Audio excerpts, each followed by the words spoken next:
All right, let's get real for a minute. You walk around every single day dealing with people. You deal with them at work, you deal with them at home, and you deal with them when you're just trying to buy a gallon of milk. But how much do you really understand about what makes them tick? Most people go through their entire lives like they're wearing a blindfold, stumbling from one confusing situation to another. They get their feelings hurt, they get taken advantage of, and they have no idea why it keeps happening. Well, I'm here to tell you, it's time to take off that blindfold. It's time to wake up and start paying attention to the world around you. Understanding human nature isn't some complicated science reserved for professors in ivory towers. It's a survival skill. It's about learning the basic rules of the game of life. Robert Greene's book, The Laws of Human Nature, is like a playbook for this game. It shows you the hidden patterns in how people think, how people feel, and how people act. When you don't understand these patterns, you're playing on defense all the time. You're reacting to what other people do instead of making smart choices for yourself. This isn't about manipulating anyone. This is about protecting yourself and building real, honest relationships with people you can actually trust. Think about it. How many times have you misjudged someone? You thought a new friend was great, but then they turned out to be incredibly selfish. This essay is your wake-up call. We're going to break down some of the most powerful laws of human nature into simple, common-sense ideas you can use today on this very day, September 20th, 2025. Let's talk about emotions. We all have them. Joy, anger, sadness, fear. They're part of what makes us human. The first law you need to get your head around is the Law of Irrationality. This law says we're driven by emotions, far more than by logic or reason. We like to think we're smart, calculated beings, making sensible choices. The truth is, feelings are in the driver's seat. Our logical brain is tied up in the trunk. Haven't you ever made a decision in the heat of the moment you later regretted?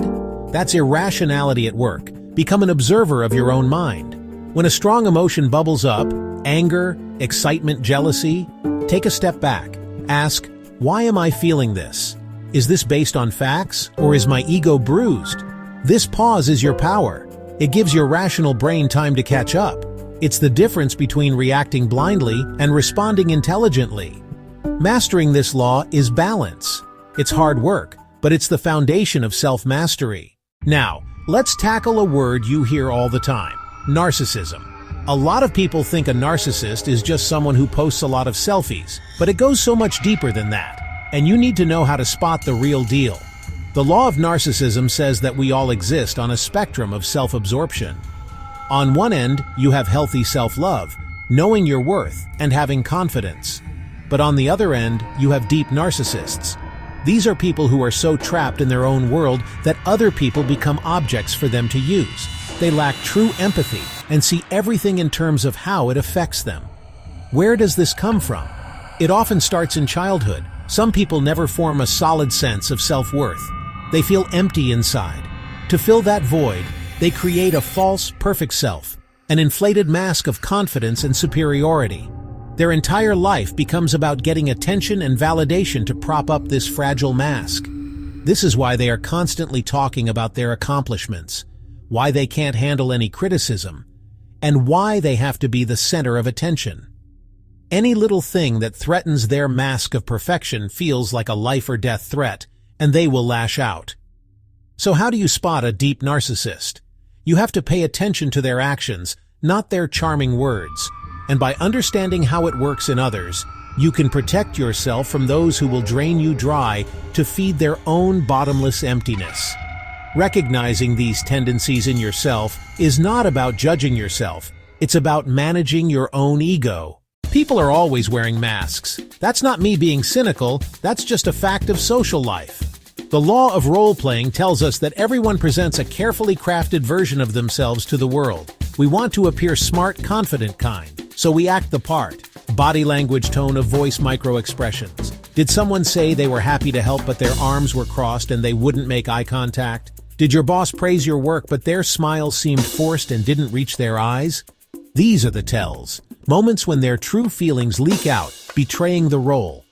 Be a curious observer. Pay more attention to how people say something than what they say. Notice patterns. Someone overly friendly to people in power but rude to the waiter or the janitor? That reveals their true character. It lets you build stronger, more authentic connections by connecting with the real person, not just the character they're playing for the world. Most people live their lives in a state of reaction. They're constantly putting out fires, dealing with the immediate problem right in front of their face, and honestly never stopping to look at the bigger picture. The law of short-sightedness explains that it's just human nature to be drawn to the drama of the present moment. We get stressed about a deadline. We get into a petty argument. We get super excited about a new, shiny opportunity. But, this narrow focus makes us miss the long-term trends and the secondary consequences of our actions. We win the battle, but end up losing the war because we never had a strategy. Think of it like being lost in a forest. If all you do is focus on the tree directly in front of you, you'll just keep walking in circles. To find your way out, you have to climb a tree or find a high point to see the whole layout of the forest. You have to see the bigger picture. In life, this means resisting the pull of daily drama. It means stepping back from the immediate problem and asking bigger questions. Where is this career path actually leading me in 5 years? Is this relationship making me a better person in the long run, or is it just comfortable right now? This short-sightedness is why people stay in dead-end jobs. The immediate fear of quitting and facing uncertainty is more powerful than the long-term pain of being unfulfilled. When you have that bigger purpose, it acts like a compass, but on whether they move you closer to or further away from your ultimate destination. It gives you the strength to ignore the small, distracting dramas and stay focused on what truly matters for your future. Some people just seem to create chaos wherever they go. They have the same problems over and over again. The same dramatic breakups, the same conflicts at work, the same financial crises. This isn't just bad luck. The Law of Compulsive Behavior states that people do not act out of character. We all have deep-seated patterns formed in childhood that we compulsively repeat throughout our lives. For most people, these patterns are harmless. But for some, they are toxic. And if you don't recognize them, you will get caught in their web. Toxic patterns are like a glitch in someone's programming.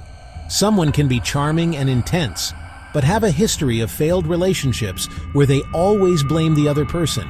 That's a pattern. Or a coworker who is always the victim, constantly complaining everyone is against them.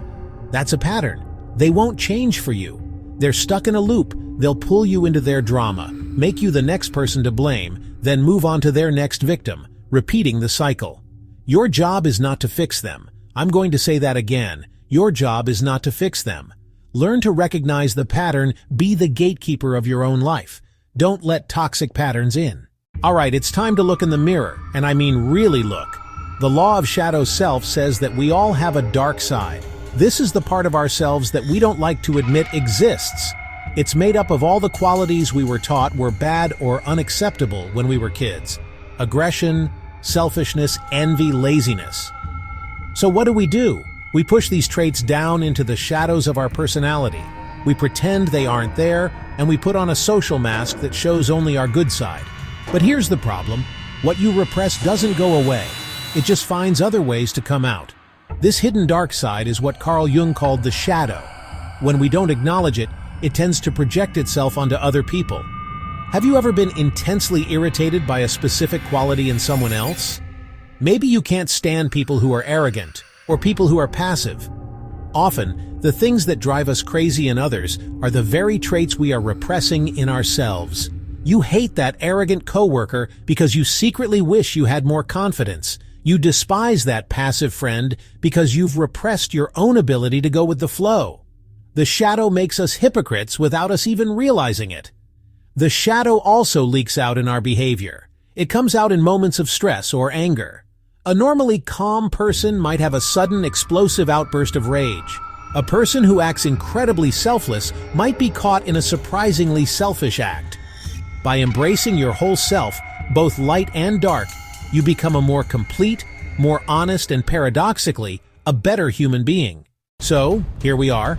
We've talked about your irrational emotions, the narcissists you need to avoid, the masks people wear, the dark side you need to face in yourself. These aren't just interesting ideas, these are tools. keys to unlocking a better, smarter, more authentic life. Ignoring these laws is like building with no idea of gravity. It's all going to come crashing down.